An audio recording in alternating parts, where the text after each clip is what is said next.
It's time for the French newspapers here on France 24. Of course, the main story of the day has been the US debt crisis, but the French newspapers came out before the decision was reached. So we're going to stay away from that and do something completely different. Are you going to start off with the situation in Syria? That's right. We're going to start by looking at an article in Le Figaro that says that the Syrian regime ups the stakes in the face of a scattered opposition. Now, Figaro looks at what the events that played out in the central town of Hama and talks to Boran Khalouni. He's an intellectual that's exiled here in Paris.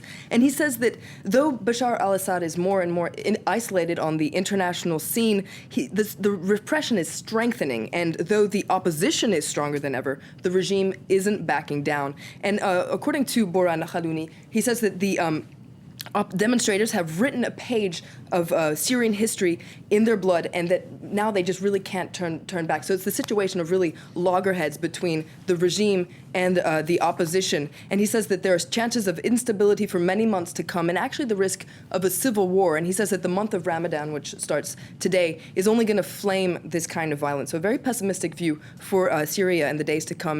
But it says that although Assad is losing precious support internationally, he's also losing support within the country, namely from the business class in Damascus, according to this article. Now you got some more loggerheads, this time in Israel, though, and a lot of papers drawing the comparison, if you like, to the Arab Spring. That's right. Here it is on the headline of L'Humanité, the communist newspaper. Here it says, Arab countries, un printemps qui n'en finit pas, an endless spring.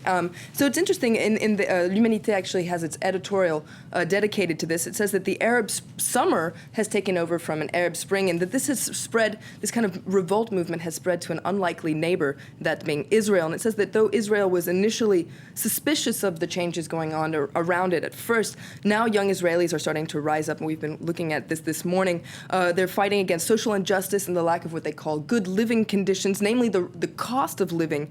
And now they have the backing of the largest trade union, Histadrut, and according to this article, 150,000 demonstrators took to the streets across the country. Now, Libération is also picking up on this story in an article that's called After the Arab Spring, the Israeli Summer. And now, Libération outlines the evolution of this protest movement that started in Tel Aviv 2 weeks ago in a booming, posh neighborhood on Rothschild Boulevard between skyscrapers and banks and trendy restaurants. A young woman set up a tent to protest against the cost of living.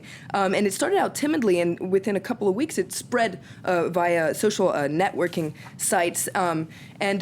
Libération points out that rent has gone up 50% in the last 5 years, while wages have only increased 17%. Incredible where these things start from, isn't it? And the business paper Tribune also picking up on it. Absolutely, and they're comparing the movement in Israel to what happened in Spain earlier, calling them the indignados. So that's in reference to the Spanish protesters who took over the Puerta del Sol in Madrid, and also movements in Barcelona earlier in May.